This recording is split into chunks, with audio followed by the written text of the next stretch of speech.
এখন স্মৃতি তো অনেক আছে, স্মৃতিতে আর কি এটা হয়তো পরে বলবো।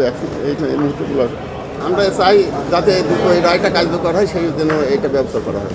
হাইকোর্টে যে রায় দিতেছে এটা আমরা আপাতত সন্তুষ্ট, কিন্তু আমরা চাই যাতে দ্রুত এই রায়টা কার্যকর হয়, সেই জন্য এইটা ব্যবস্থা করা হয়। হ্যাঁ, এই প্রক্রিয়াগুলো যাতে দ্রুত কার্য তালিকায় নিয়ে এসে দ্রুত যাতে শেষ করা হয়। জি, এই পর্যন্ত আমরা সন্তুষ্ট।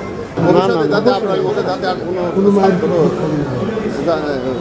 কারোর বাপ মাতা এইভাবে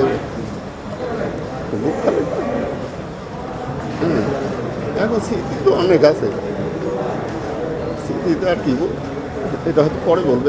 এই মুহূর্তগুলো মানে যে শিক্ষা প্রতিষ্ঠানে এই ধরনের র্যাগিং আছে, সেটা তো অবশ্যই আমরা পরিবর্তন চাই, যাতে ছাত্ররা যাতে ভালোভাবে বসবাস করতে পারে, ভবিষ্যতে যাতে আর এই ধরনের ঘটনা না ঘটে, সেটা আমরা সবার কাছে আবেদন জানাই। স্বাস্থ্যকর অল টাইম হানিকম, সব সময় অল টাইম হেলদি লাইফ। স্বাধীনতা পুরস্কার দেবে শুনছে, কিন্তু এতে সরকার সন্তুষ্ট হয়ে যেতেছে। সরকারের কাছে আমরা কৃতজ্ঞ জানাচ্ছি। হ্যাঁ, হয়তো তাকে এটা রাষ্ট্রীয়ভাবে স্বীকৃতি দিতেছে, এটাই আমরা খুব গর্বিত।